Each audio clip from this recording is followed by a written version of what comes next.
Good evening, everyone. Welcome to another edition of Legend from the Past and the Future Show. I am Armand, and this is Ayana Moo Young. How you doing, Ayana? I am doing well. How's everything with you, Armand? Everything is everything. You know, look, I've been spending so much money since we have moved into this house trying to get it right and grass and I even have a garden. I'm growing a garden. Can you believe that? Wow, I love it. Love it. Yeah, I'm getting it together, that's for sure. So how was your day today? It's pretty busy, but productively busy, so I'm happy. You know, when it's productive, you know, what more could you ask for? What more could you ask for? Yeah.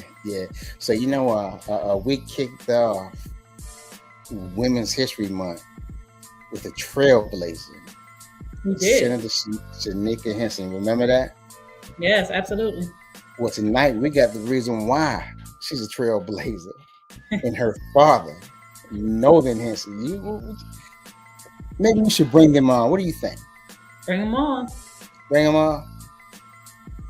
Let's bring them on. All right. Coming to the stage is none other than Reverend Noland Henson. How you doing, sir? Wow, thank you for that intro, and thank you for mentioning Shanika and all the work that she does. I always say she takes after my side of the family. See, that's why your wife need to be on the show tonight. I know, yeah. Hey, next up is Janelle Price. Janelle, how you doing? And welcome to the show. Thank you. So, you know, you guys getting too much of an applause here, so I'm going to stop that. So, this is what we're going to do, okay? Janelle, this is Miss Ayana Moo Young. All right, she's one of the co-hosts on the show. So we're going to travel back down memory lane with both of you, okay? Starting with you, Reverend Henson. Where were you born and raised?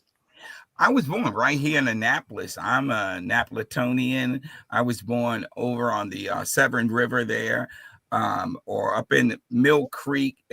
We call it Clay Hill, place called Clay Hill, where my roots come from. It's a tract of land that my family owned. It was actually bought by my great grandfather. Bought it for 25 cents an acre. His great grandfather, the slave owner, wanted to free him with something and allowed him to work for a large tract of land and paid for it. And it was handed down. So I lived on a tract of land where everybody on it was either aunts, uncles, cousins, all of the houses. So we grew up with a big family over there, St. Margaret's. Okay, I've been hearing or reading a lot about Newtown 20. So where did you grow up at? Was it Newtown 20? So we moved down Newtown 20 to the housing projects when they built these new housing projects. It was new when we moved down there. So, and then we used to call it Back 20. So just not Newtown 20. It was called Back 20. You see, Mark Johnson was one of the guys. Him and his sister Vera. We all lived Back 20. We called it. Okay. So now we're gonna transition real quick to your friend since you need help tonight. Yeah. We're gonna transition to Janelle now. Janelle, where were you born and raised? Rocky Mount, North Carolina. Southern girl. How'd you get to Maryland? What? Fort Meade, Maryland, Prior Service Army. What more can be said? What? All right. When did you get out? 2004. 2004. And I've been here ever since. Is that right? Mm-hmm. Okay. Well, that's good stuff. Before we get into the question and answer period, I want to say hello to Lenny Knight. Good evening, and I don't want to mess this up, so I'm going to let Ayana mention that name right there. You know, Fatima West. Welcome to the show. Oh, all right. That's our girl. Okay. All right. Well. starting with you first, Nolan, and then I'll let Ayana target Janelle. So you're a member of New Life Church, right? Well, I was the founding pastor of New Life Church. I'm now up at Kingdom Celebration Center, though, with Bishop Antonio Palmer. Okay. Mhm. So, what prompted you to begin your mission or your missionary work in Kenya? Well, I always like to share and start right there. I was senior pastor of a church. We were up here in Joyce Lane in Arundel, Maryland. I allowed some missionaries to do a presentation about feeding hungry school kids beans and rice. And Ahmad and Ayana, whenever I tell this story, I always like to make sure that I say, to my shame and to my chagrin. Okay, so I was a senior pastor of a church. This was back in 2002. Allowed missionaries to do a presentation about feeding hungry school kids beans and rice. And this was back in the old days with the old microfiche head that you put up. You put the film on the projector, and no churches in those days back then had your screen that dropped down like we do now. And so we had to put the tripod screen up, and I allowed them to talk about, and I allowed them to share about feeding hungry school kids beans and rice in Kenya, East Africa. And they did their presentation. And I always say, to my shame, I was not moved by the presentation.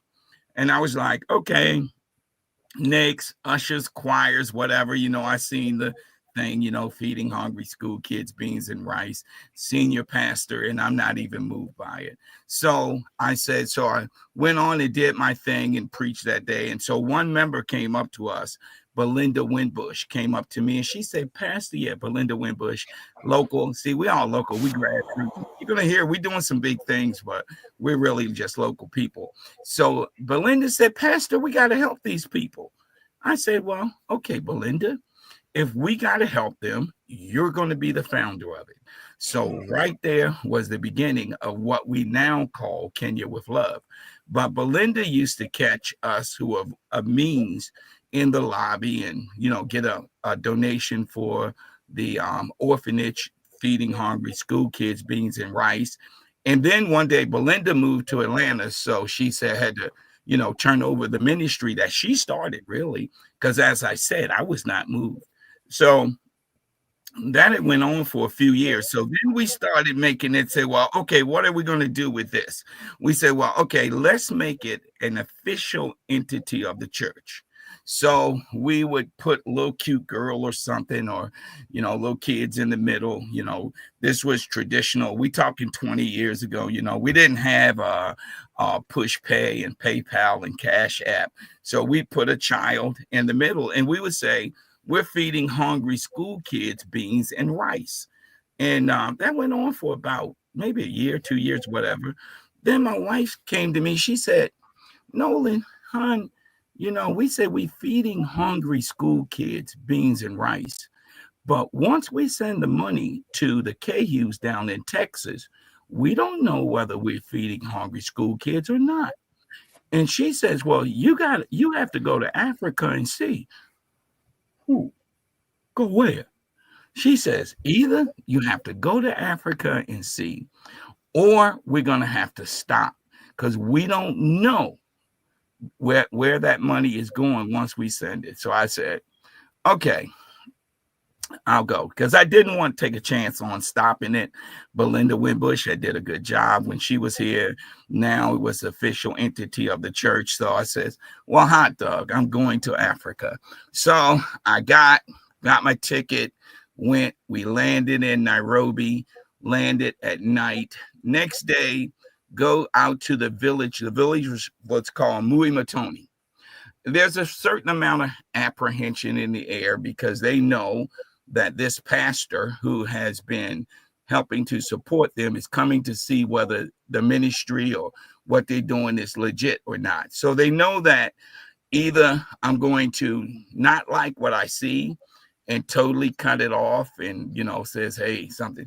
I got there to that village and I stood there and I saw the work that they were doing. And I was never so ashamed in my whole life of the meager means that we were sending. I was never so ashamed. So the first thing I did was I think email back then. Email and say, hey, listen, we have to triple what we're doing. So it became, so then I got back to America and I tried to get people to give. Come on, we feeding hungry school kids beans and rice. And people were like me. Because remember, when I seen the presentation, I was not moved. So then I said, okay. So then I made it my ministry to take people. And right now we have taken over 170 people to Africa. Last year, me and Janelle had 19 people in our crew. But it all started from a simple little saying, I would allow these people. But I always say, if it was not for Belinda Winbush, who said, well, Pastor, we got to help these people, then New Lifestyle was, hey, well, then you're the leader. And so that's how it begun. And that was 22 years ago, 23 years ago. Okay. Well, I want you to stay right there. I'm going to get back to you. And Belinda Winbush is from Sparrow Road. I just want you to know that, okay? Yeah. All right. So we're gonna transition to Yana. But before we do, Elder Charles James, he said, "Go Army." That's what it's all about. Go Army. On you, Yana. So Janelle, how did you get your start in missionary work? Oh boy. To be honest, it started like as me growing up. My mom was a true disciple of Christ. Like she literally, the stray animal, the homeless man, and all of that. She taught me how to do what I do and put me in Girl Scouts at an early age. And I did all of that. And then we went to a former church together, Noland and I, and they kept going on mission trips without us and kept going on mission trips without us. And then finally they opened it up and was like, okay, anybody can go that wants to go. And I went one time and I was sold. I've done other mission trips to other countries, but of course, Africa's home. And so, and they treat you like home. And oh boy, whew. And it's just different. What Noland said, the street kids and the orphans. And once you see it, you have to do something about it. You can't just see it and go one time and be okay with what you saw. It's 2025 and the prison is still a third world country. The infant orphanages where women are, being raped and having babies and leaving them in the streets, and someone is finding the baby. And so once you go and hold a baby that has in our life, it will be no hope, but the things that we do and the seeds that we sow and it's in my heart. I'm also the outreach leader at my church. So it's just something that I do, and God built me this way. Awesome. And so what is your role with Kenya with Love? I was voluntold that I'm the vice president. So I'm definitely the vice president. And I do love it. And we are definitely, every penny we get, no money comes to us. The staff is just volunteer staff. And every penny that we get, we sow the seed into the country. And so I'm a firm believer of like our donations and everything. Like I see it 100% of where it goes. And when boots on the ground and Pastor Terry is not there, then Nolan has to listen to me. So I'm the keeper of the peace and the calmer of the nation, I guess. That's amazing. Armand, back to you. Hey, I can sometimes tell that Nolan can be like a drill sergeant since you were voluntold, huh? Is that right? That is correct. He was like, we're doing this, and this. And I'd be like, wait, Nolan, stop, hold up. But his heart is so 100% there. Last year Yes. was the 20th anniversary of him going to the country. And I think you only missed 1 year for the COVID year when COVID first started, but he still made sure the teachers had a portion of their salary. They're not working. And so it's just, what Kenya with Love does is amazing. And I have been with other organizations and I donate to other organizations, but to actually be able to see exactly where every penny goes is just something different. Well, that's awesome. I can tell you guys are very excited about what you do, and that's a beautiful thing. I like to say, good evening to Cheryl D. Queen and Equavian Knight, my brother Equavian Knight. What's up, son? And Argo Duane's. Welcome. Now, Pastor. Okay, I'm looking at 171 people and a combined 261 missions. You know, Kenya can be a very a tough place. You know, I've been there on 3 different occasions, and so how were you able to really, just settle in to Kenya? Well, one of the things I do is, they invite me always to go to the other nations, especially those 4 surrounding, because many of my comrades that we might get to mention go there. But like I said, I first went to Kenya because of that small thing with Belinda. But I fell in love with Kenya. So I flew in at night. We flew down from London, 8.5-hour flight. And I had this amazing experience. It's some people say spiritual or whatever.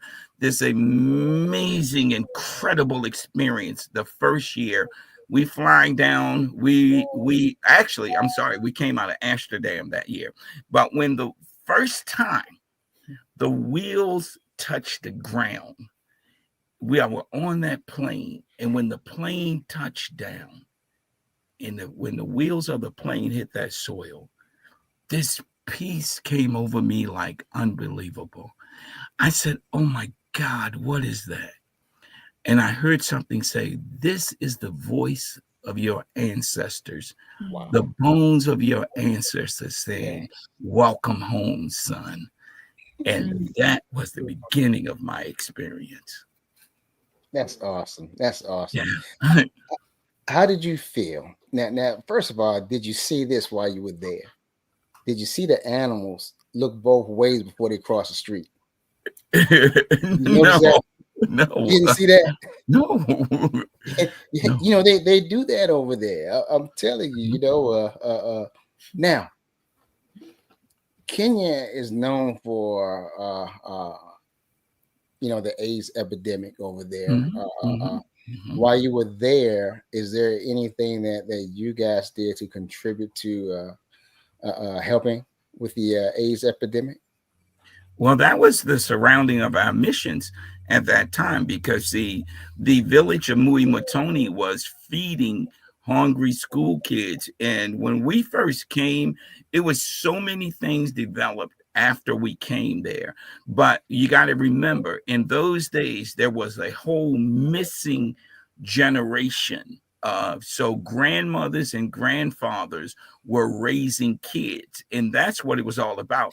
And so that ministry that they had started in the village of Muimotoni was to help the grandmothers to raise kids. And they used to even sing this song that would sit there and make me cry. I'm a grown man, and I'm a rough, tough man too. But I mean, I'm telling you, I would just cry. They would sing the song, oh AIDS, where did you come from? You took my mommy, you took my daddy. Where did you come from, oh AIDS? And they would sing that song, and it would just simply, it would make the toughest of us crying. Not even counting all the women that were with us. So, but that was what the ministry was all about, really helping and reaching out and helping the orphans, helping those grandmothers to make it. Wow. Back to you, Ayana. So Janelle, how many times have you been over to Kenya? Since 6. Okay. And what differences have you seen from the first time you went up into the 6th time? Oh, wow. So like one of the centers that we go to, the first time we went, he showed us like a plot of land, and his vision was, oh, I'm gonna build a children's hospital. And like it was like maybe the third time or the fourth time I went, the children's hospital was brand new, not a patient in it yet, stocked with medicine, this, that, and the third. And then when we went this year, we were actually able to go into it and go to the hospital, have patients. They don't just see children because it is what it is over there. And so it's like a nighttime pediatric. So they will see anybody that will come, but it's actually connected to the infant orphanage. So they have that one-on-one basically with the hospital and the doctors and stuff like that. The prison is still the prison from the first time I saw it to now, but it is less street kids. You don't see as many kids on the streets that like you used to. You would see kids all over begging for food, just trying to get money, just trying to get something, some kind of substance.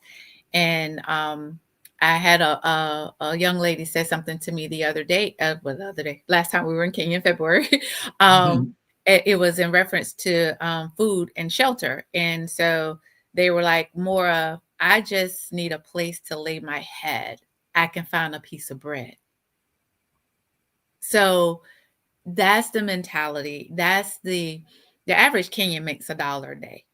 So we can just go ahead and narrow that down. And rent over there is normally $50. So something has to give somewhere in there. And it's like 2-3 families staying in the little tin shacks and stuff like that. But you can actually see a little bit of prosper from year to year to year. Since COVID has happened, I think that it kind of reversed a little bit, to be honest, because of the pandemic was the pandemic and it hurt so bad. But they are now coming up out of that. But I think it's just going to take them a little bit more time than, of course, it takes us. So we know that, child trafficking is a big issue across many nations. How has Kenya been impacted by child trafficking? And, what have you seen? What have you heard? And has your organization done anything to combat that? So they definitely are very leery of children being adopted, especially from America and stuff like that, because that's the easiest way for them to push a child through that type of situation. And so the centers that we work with one-on-one, like the Girls Center and Elbagon, they do their best to pull young ladies out of situations like that, where it's usually, to be honest, family members that are trafficking, so it's not someone kidnapping them and putting them into like the movies type thing. It is actually somebody that they trust, somebody that they love, that is doing this. And as soon as a word gets out, then the pastor be like, okay, we have another girl, or we have a family, or we have like, they take all the girls out of the home that this has been done to. And then we put them in those centers so that they can be cared for, loved on, and know that they're valued, because that's the biggest thing. Like if they feel like they don't have any value, what has been done to them is okay, because through tradition or something else that they've seen or heard, then that's the way to make living, that's the way to make money or whatever, and to sustain for that household or whatever. So we try to do our best to continuously pull kids out of that situation. And I'm smiling because last year we had a center, she had 45 kids. This year she has 95 kids. And we were like, wait a minute. So you can't say no to a child in need, like in a child that needs a loving home and a place to lay their heads and and to get food and sustenance. So it is definitely a thing that we are supporting the centers 100%, and not to say no to a child, and to make sure that, and this is boys and girls, this is not just girls. So to make sure that they're in a safe place and a safe environment, and that they're loved by the staff. Wonderful. Thank you for that response. Armand, back to you. So now, Pastor Henson, Mm-hmm. When you host your pastoral conferences over in Kenya, Mm-hmm. is it just directed to the Kenyans, or is it world renowned?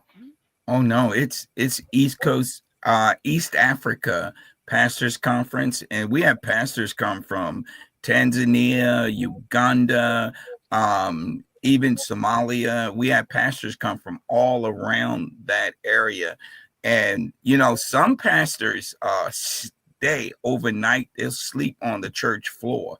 It's not like here in America. I mean, many pastors will come. And we used to do the 3-day conference, and we used to have another building where we would board them, and all they want, just a blanket and, beans and rice or whatever, some nice meals at the conference lunch.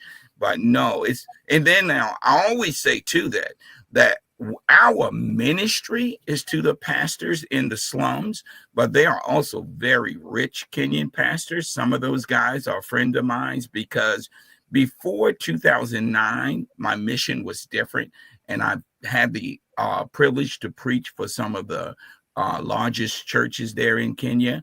Since 2009, I don't even bother with that anymore. I'm more concerned with the pastors in the slums. As Janelle was saying, one of the things during the 2021 pandemic, we actually fed Kenya with Love actually fed 20 pastors and their families, because when they had shutdowns, it's not like America. When they shut that nation down 2 different times during the 2021 pandemic. And when they shut it down, they mean shut down. If you go, you get arrested. So pastors were having a rough time. So we picked 20 of the poorest pastors, because over there, 1 month offering could be $64 for that month. So, I mean, not that Sunday, but that month, because now these are in the slums. Now, I'm always careful to say though, because I've eaten at some of the pastors' houses from the large churches. I've been in their villas. I've sat at their table, and they've invited me and Bishop Thomas and Bishop Larry Lee Thomas out of Pasadena, and my bishop, of course. But that's not our ministry. Our ministry to the pastors in the slums. And like I said, in 2021, we fed 2 different times. We picked the 12 or the 20 pastors in the most need and fed their families through the pandemic. Wow. Now you said that and we're gonna revisit you eating over there, okay? Mm-hmm. Oh yeah. Right. So we'll talk about that. But you actually hosted a medical team from Maryland.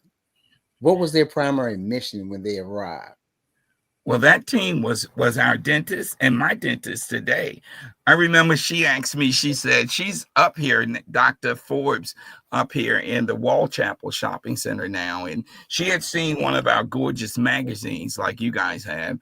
And I had left it one of the times she was doing my dental treatment. And she says, well, Noland, I have a foundation. I might go with you. And what was that? That was 2023, the 2023 trip. And so she got all and was going with us. And she asked me, she said, Noland, well, if I go, are you sure people will come out? Because she ran a dental camp. She had 9 people with her. She had a machine. One of her machines fried because of the electric. She was doing exams. We set it up. Our organizations, we had 3 voluntary dentists to come in and do their time, to do aftercare. It took a lot to set up that medical camp.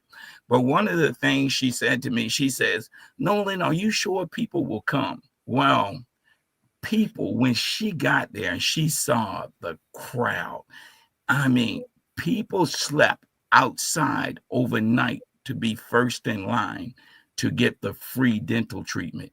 That's how it is there. Wow, that's amazing. Yeah. That's amazing. Yeah. So we're gonna revisit eating there, okay? Okay. Janelle's laughing when I said that. Now, so, I'm gonna give it back to Ayana, okay? Okay, this question is for both of you. We'll start with Pastor Henson and then Janelle. you know, when you're doing this work, you can't help but typically there's at least one story that you have. And I know you've been going over for 20 years, but there's always a story that you will never, ever forget. What is that for you? And that's for each of you.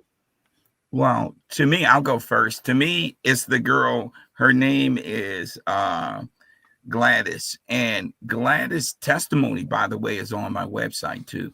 Gladys testified she was a street kid. Janelle was saying that now Amazing Wonders is one of the main orphanage that we support. We work with 10 different works, but 2 really depend on Kenya with Love. That's Amazing Wonders and the Albagon's Girls Home. Then we work with others. But there was a girl, Gladys. I send my video team over there because we have a local video team that does productions for us when I want to know. So I sent them to interview these girls and up at the high school, because we have to put girls and guys through high school. But Janelle tells me I always got to make sure I say boys, because my passion is really the girls. The boys get a ride. They get to come on and they get scholarships and stuff. But my passion is girls. So anyway, Gladys shared on the tape how she was living on the streets, and she was about 16 then, and how that she was hoping that she didn't get pregnant on the streets, because she's in her story, she says a lot of evil happened on the streets, and she was hoping that she would learn to read and write. And one day, Jacinta, who runs the Amazing Wonders, was out feeding homeless families.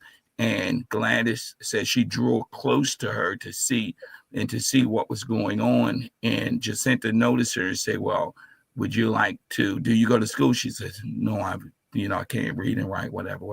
And so Jacinta took her off of the streets that very day, took her to Amazing Wonders. Fast forward now, beautiful, vibrant, helped her through high school. She's working now, and now then, you're talking about an amazing story. I love the girl's story because I got to hear it firsthand, and I got to hear it from my video people. She's on the cover of 1 or 2 of our other magazine because of her story doing high school. But now she is out of the orphanage or rescue center, working in downtown Nairobi, having a ball. I love the girls so much. See, I get to know them. To me, they're not, I know Gladys. Okay. So we had bought her a phone because one of the things when you graduate from high school, one of the things Kenya with Love do is try to help them go to the next level. And if you have a hope of a job, you have to have a phone to get a job. And we had gotten her a phone, and when she first graduated, somebody had snatched it in one of the slums. And so last Christmas, we helped Gladys to get a new phone. So, and by the way, it worked lovely because now she's got a good job. But and she's on Messenger, Facebook. See, they get to talk to me. It's relational. It's not, I talk to them on Messenger. When they little things pop up, I, chime right in. And now she's also on TikTok, and I get to see her just so happy and bright and shining. She's graduated high school, has her own place now, and don't have any children. That's victory. Awesome. Wow, how heartwarming. Wow, thank you for that story. How about you, Janelle? What's that story that you will never forget? Oh boy. So every year is something different. You get something, like you're going to give something, but every year God has something for you. So you get something every year different. So last year, I'm gonna try to stay. Last year, we went in same Amazing Wonders, and I'm a baby magnet. So there was baby Moses, who this is before Jacinta had any infants. He was found in a field by the police. They called her to the police station and asked her, would she take a baby? She had no babies, but she took the baby, and they named him Moses because he was found in the field. And I had him, and it was evening time, so it was around about 5, 6 o'clock where the sun was kind of going down, and I was holding him. He's 9 months, but he's the size of a 5-month-old. And I was like, he was sleepy, and I could tell because the mommy and me. And I was like, can I get a bottle? And they said he's had his formula for today. And it was 5 o'clock. And I was like, what do you mean? I couldn't understand. Like, he doesn't get a nighttime bottle. He doesn't get dinner. And so they were like, they proportioned the formula out so that he could have formula. So we had this whole meeting quickly. And I was like, Jacinta, please don't let this baby go without. Like, I don't care. So 3 of us like started a mission right there to make sure that she has formula. Now she has 2 kids, but 2 babies. She ended up with 2 babies. But to make sure that they have formula every day for when they needed it, not by timed or whatever. And so then to go back this year, now he's walking around and he's playing with the other kids and to see the growth. And now you could tell that he's trying to catch up with where he's supposed to be in the growth spurt. And so it just made me feel so like almost didn't even recognize him because I went from a baby in my arms to now he's walking around a toddler.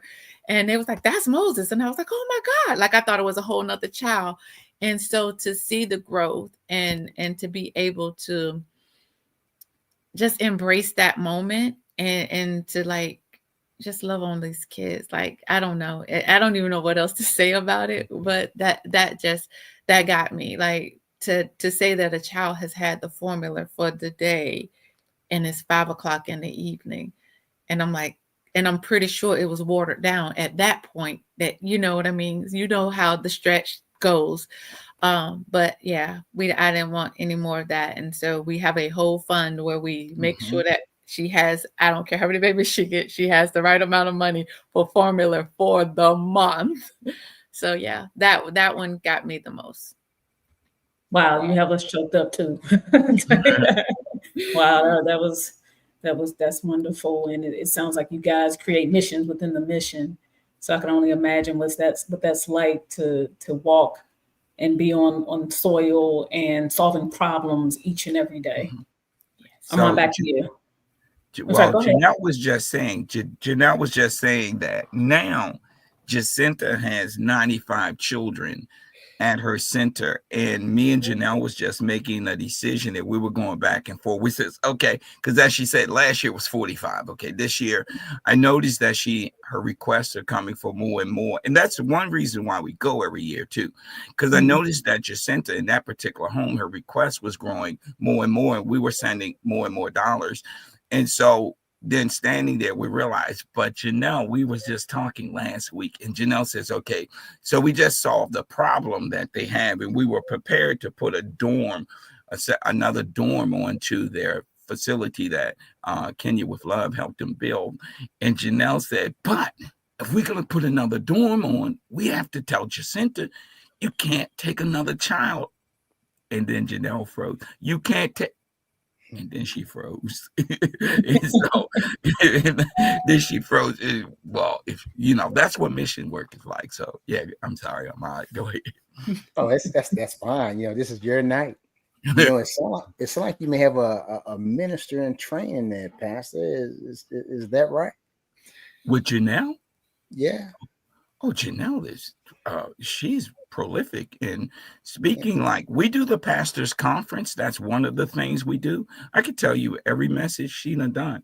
And also we print it in the bulletin, and we print it for the magazine for the ones we give to the pastors. But yeah, she is very prolific in speaking. That's amazing. That's amazing. That's awesome. Really. That's I'm still awesome. being voluntold to speak. Well, that too. You know, Cheryl Queen, she asked when you had mentioned the dentist. What is the dentist's name? Do you remember? Sure. I mean, it's my dentist. So Dr. Forbes, what is it called now? Smile Keepers. She's there in the Wall Chapel Shopping Center. And I mean, now she's going in April she's going to Jamaica. In fact, she's going this weekend. She's flying down in advance. I was just there. So she's flying in advance and head of her team.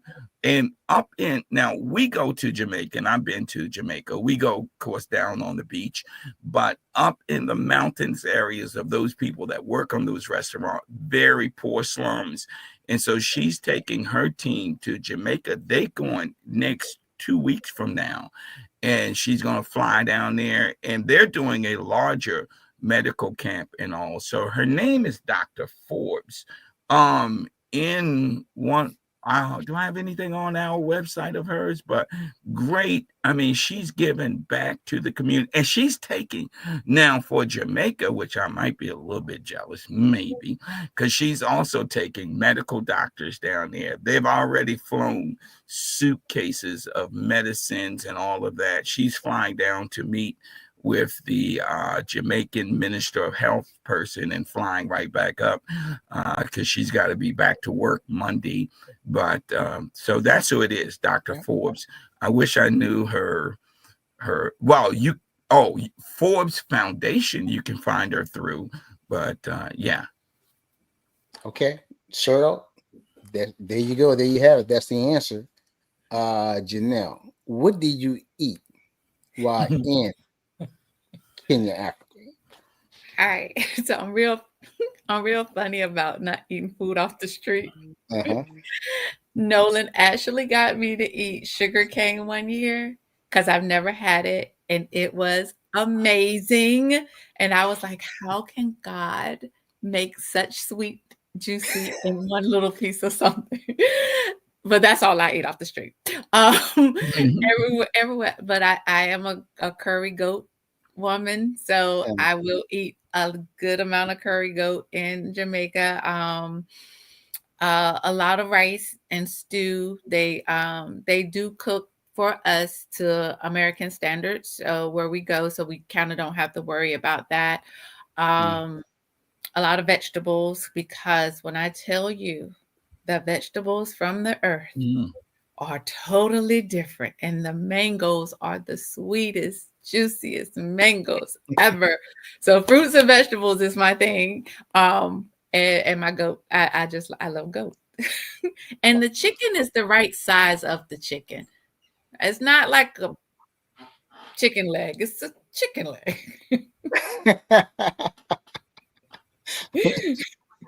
What about you? Well, I mean, I enjoy the food. Sometimes I'm here, I dream about the chapati and the fried cabbage that they have. The meals are awesome. And then they don't use a lot of refrigeration. So you're eating fresh meals. I mean, you're eating fresh chickens that was killed this morning. You're eating cows that was killed this morning. You eat a lot of fresh stuff. The food is incredible in Kenya. I actually dream about, and this is one place on the road that they sell the best fried potato things. I don't even know what you call it, but it is awesome. But then at the conferences, we had big pot meals because we had so at the one center this year where me and Janelle spoke, and then a walking distance, maybe from Bestgate to the mall or whatever walking distance, we had to separate the two churches because they had to have the women there and the pastors over here because the crowds were so big. And so we had about maybe 300 in attendance where me and Janelle spoke. And then we had other speakers with us. And that place was packed to capacity, plus the courtyard. But at the conference, we had big pot meals, so everybody gets to the stew, the beans, the rice, the stew. And then here's another special thing too, because like I say, we work with girls' homes and things like that, and so most of the time in the average household that we are working with, they don't eat meat all the time. And so the girls' home up in Elbagon, I Kenya with love, make sure that they have some special meals. I had some of my cousins, Eunice and Sheila and Gabby, last Christmas bought 2 goats so that the girls' home, could have one year. I asked them, I said, what's special? What y'all want special for Christmas? Because of like Sheree Miller, they get to go shopping and stuff like that every Christmas too. We send 2 different orphanage shopping because it's important that a child raised in an orphanage, this is something many people don't think about, but Kenya with Love is very much in tune to it. So a child raised in an orphanage may not get the chance to ever go and buy something for themselves, but we make sure that they have that opportunity. And then like our main sponsors are Brad and Christy Betancourt up there in Arundel. They are our main sponsors. And then we have Patrick and his wife, Angie. And then we have some local, we have like Janelle and her people are ongoing, always sponsors me and my wife and Terry. It goes without saying, as she was saying, like she just said, 100%. Well, it's actually 110 because me and my wife cover anything that is expense, so everything can go to them. And so then their name is Milton and Laval. Milton and Laval are just everyday ordinary people, but they have their sponsorship set up on automatic click. And so one of the beautiful things is it pops up on my phone and I get this, and I'm just so encouraged because I know where that money is going and what we're going to do with it. Then Pastor Nathaniel is another monthly donor. Marty and Jackie, which Marty and Jackie is Argo Duenas people. And so they are the monthly sponsors. It's through just the ordinary sponsorship. Wow. And then if you look in the magazine that we gave, it's a whole a collage of pictures there of the people that sponsor us. It is amazing what God has done from just a little small grassroots organization. Yes. Well, now your wife's not available, right? Well, I kept her not available. Okay. He wants to do this thing that he's all set up, Janelle. He had it all planned and plotted out. But no, my wife serves so much. She's retired from the federal government, and I'm going to tell you, she need to go back work for a break. Because that's how much running and that she's done. And she's over there. She helps with the program over there run by Tony Strong. She helps with that program, very much involved with the community. Terry is doing a lot. And then with our church and all, she's always involved. But yeah, I know Ayana, he had something all set up that he wanted to do. And I'm sorry that I messed up. That's what he does. Yeah, you have to watch him. Ayana, Janelle, you know what I think? What I really think is the pastor he wasn't gonna have the answer to the question, right? and you don't want to face that. Right. But it's okay.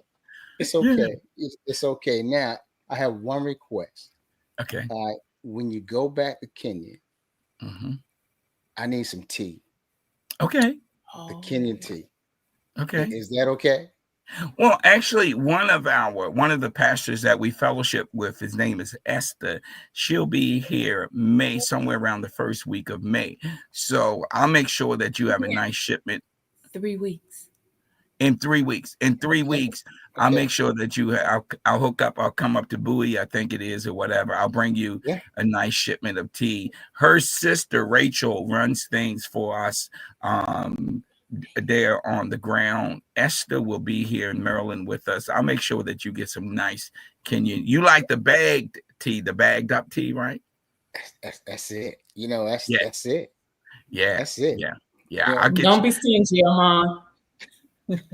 Well, see, Ayana, I don't like to bring it because what happens is they'll load me down with tea, and I love the tea so much, but then round about the end of August, no matter how much I bring, it's gone. And now, it's August and we're not going again till February. So I literally had to stop doing it. I can't put myself through it. The tea is awesome. It is. It is. And you know, they like to put milk in their tea. You Mm-hmm. know, some shit. It's good. I do It's really too. good. Yeah. It's awesome. Well, you know, you guys have been great. I'm gonna pass it to Ayana for one last stop with you guys. We got to bring you guys back on. In fact, we may have the broadcast or stream from Kenya. Amen. Ooh. Huh? Amen. Amen. Amen. on you, Ayana. All right, so I'm going to ask a two-part question then, since it's my last one. So, the first one is, you know, I do some work in other countries, other African countries, and I know that there are requirements for travel. So, Janelle, what are some of the requirements for travel? And then Pastor Noland, sometimes in different countries, different African countries, there can be civil unrest. Is that something that people have to worry about? So Janelle, on you first, the requirements, and then Pastor Noland, talk a little bit about civil unrest and if that's something that you've experienced or if it's something that people should worry about or think about when they're going to travel with you guys. So I'm a firm believer of whatever your doctor requires you to do. Nolan is a firm believer. I only need my malaria pills and I'm going. So, but when my very first initial, I did like the yellow fever and all of that, hepatitis, like made sure I did all of that on my very first initial trip, because most of those are like good for 10 years or lifetime vaccinations. And so that is the most important, and to make sure that you have your malaria pills, whatever form the doctor gives them to you, the one day, the once a week, whatever, and to take them. This time we didn't have an issue with it. Was amazingly less flies, less mosquitoes than I've ever seen in Africa. Wow. But on the norm, it's a thing. And so just to keep yourself make sure you're vaccinated and all of that. And then on top of that, we do like, of course, DEET, some kind of mosquito repellent. You may treat your clothes, and we wear the little spiral bands, mosquito repellent bands and stuff like that. So we do all of that kind of precautionary stuff, and we make sure everybody has what they need before we leave. And so we do like checks and balances with the team, and Nolan will not let you get on the plane if you don't have your malaria pills. Like that's his thing. Everything else he don't care about, but he was like, no, you need your malaria pills. And so, and most people, I just say, contact the travel nurse or something like that. They'll look through your history.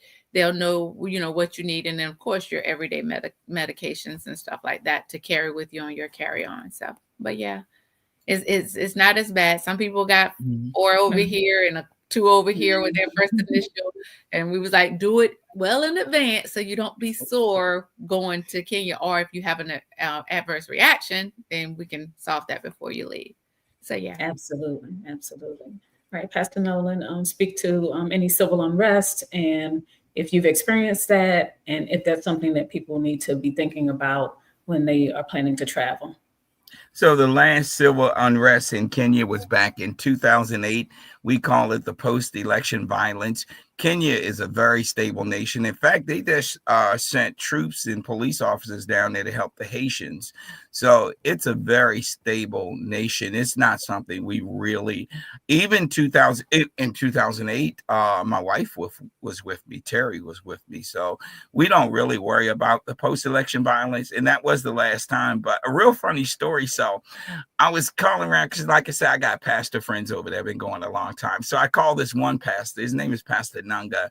He's like maybe the Eddie Long, TD Jakes of Kenya. Anyway, so I called him. I get him on his cell phone. So I says to Pastor Nanga, and I called another pastor down here too, right down here, a local guy, Bishop Arthur. And I asked Bishop Arthur, this was 2008, but so Kenya's a stable nation. But anyway, I asked Bishop Arthur, I said, Bishop Arthur, you see what's going on the TV. Should we go to Kenya? And Bishop Arthur was like, man, listen, if God can't protect you, the devil will kill you right here in your bed. So I said, okay, that's good. So I called Apostle Nanga. I said, Apostle Nanga, wow. I said, we see on the TV the post-election violence 2008, what's going on. I say, should I bring my people? Should I bring my team? And he was like, listen, man, we'll have escorts for you at the airport. We'll meet you. I'll have my security. I actually have armed security. Your people don't need to know they're armed. I'll have them through with you the whole time. He says, Pastor Noland, it will be safe. It's safe for you to come. And this was in the trouble years, 2008. But then he said this, he said, but if you Americans are afraid, stay home. And Ahmad, you can't speak for me. Now we gotta go now. I mean, we have we called your bluff. We go. So we go every year. We go the second week of February.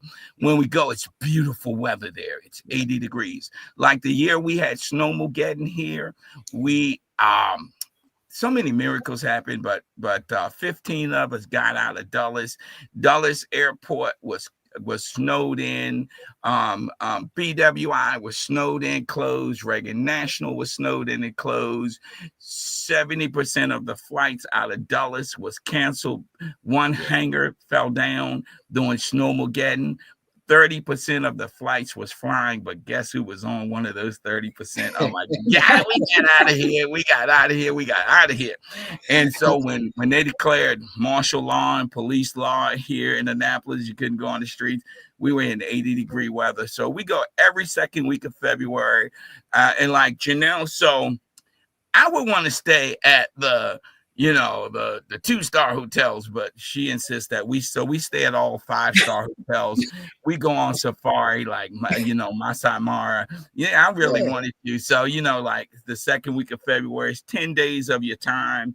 This year it's $4,433, and that covers almost everything except for a few meals, but it covers flights in country. We fly 3 times when we in country. Okay. We stay at the Masai Mara resort where National Geographic says the one that they was doing the 10 most exciting places to visit in the world countdown. I'm sitting here on my couch and they count down to number 1 most exciting, and they say safari at Masai Mara. I jumped up off because I've been there like 10, 15 times, whatever. I jumped up off of my couch, but all of that is covered. Then we go into London. I mean, we fly back through London Heathrow. We go down to Piccadilly Circus. If you're in New York, you go to Times Square.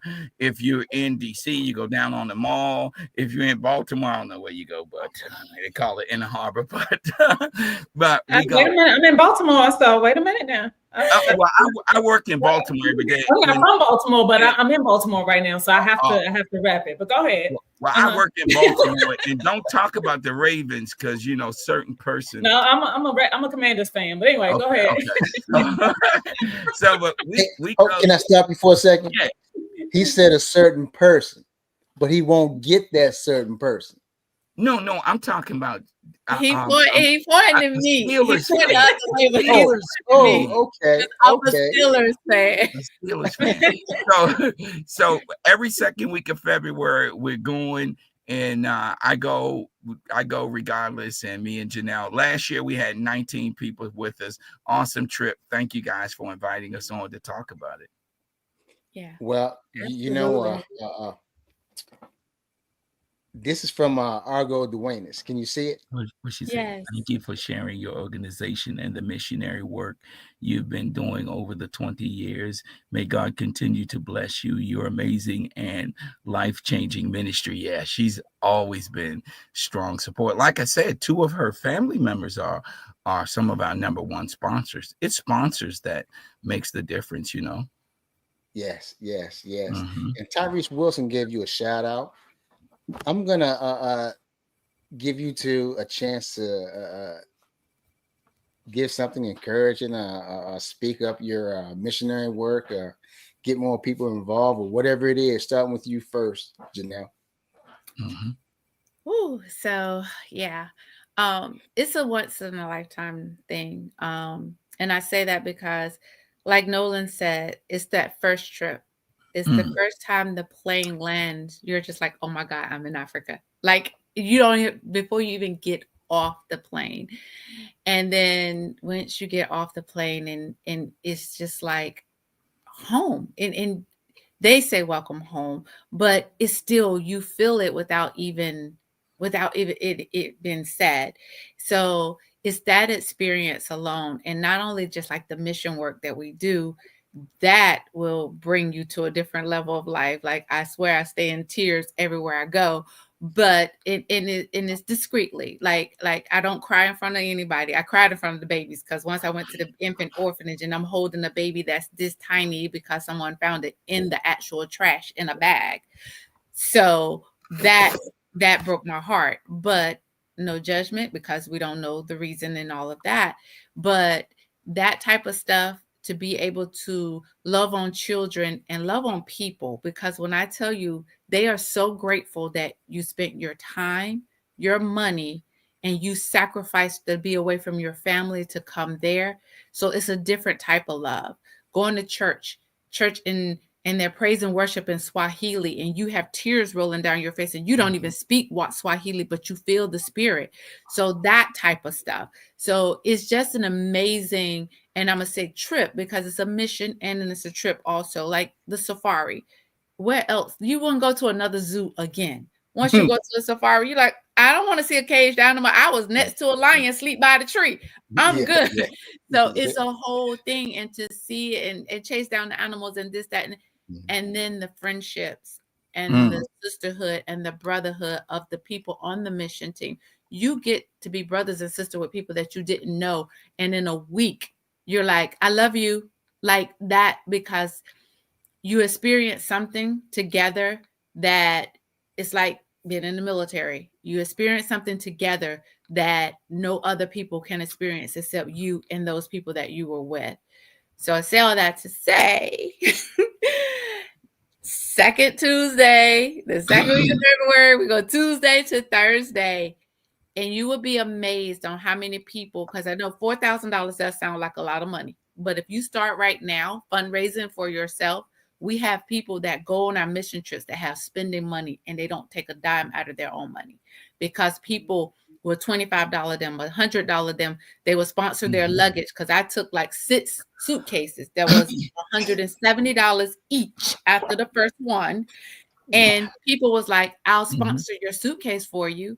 So it's amazing what your friends and family will do for you, so you can experience this mission trip. So if anybody would have the desire to, like, please contact Noland or myself, or Kenya with Love, go on the website, and we will make a way, and we will tell you like how you can start right now, and you can start making payments like today for next year. And it's a trip that I think everybody should experience, even if you don't get to do it but one time, but just to experience the mission part and the trip part, and just to be in Africa and get that genuine brother, sister, family love. That's it. Beautiful.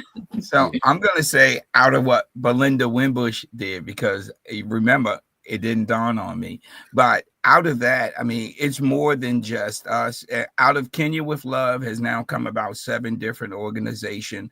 Juan Webster has been over there, and he's taken his team over. It's different teams. And then Ed White had his team with 4 with him this year. We had 19 of us all together. Then Bishop Larry Lee Thomas up there in Pasadena, right out of Pasadena. Bishop Thomas goes in January and come back in March, so that's how much he involves and has his team of people that go. But Pastor LaTanya Jemerson out of Waldorf, Maryland, has built not 1 school there, but has built 2 schools there. So it's 7 other teams now, but it all originated out of what Belinda Wimbush did, really. And then Vicki Jones out of Baltimore City, Bahari Sisters. Awesome work that she's doing. Antonio Palmer, who's built and has food working there, and he's going to go help to build a school in Uganda this year. I won't go to anywhere but Kenya because I don't want to see more. So it's not just Kenya with Love, it's the different teams that have come out of Kenya with Love, and I thank you guys for giving us the opportunity to be able to share that. Yeah. Hey, it's not a problem. I'm really, really impressed. And if there's anything that we can do, don't hesitate. You guys are awesome. You are awesome. And I tell you, it's a good thing that we had you on now and not before your daughter, Shanika. Look, hey, look, I hope she's not listening or watching, but you blew it away. Oh, thank you. I would like to give our website a shout out, if you don't mind. Yes. www.kwlafrica.com. That stands for Kenya with Love. So it's www.kwlafrica.com, and you can see a lot of the things we're doing. That's awesome. And if for all of you that just heard that, Ayana did place it in the comment box, so you can write that down. Pastor and Janelle, you know, this has been really an honor. And I tell you, there's one person that we may have to get on this show. She had a lot to say, and that's Fatima. We may have to bring her on the show. You know, in fact, I'm gonna watch her on TV tonight. Fatima? She's one of us. Yeah, she's one of us. Yeah. She's amazing. And she's amazing. Awesome. She's part of the team. Everyone out there watching, subscribe to the show. We want to thank you for all of the support that you have given us. And one note to put out, we are scholarships, two deserving athletes.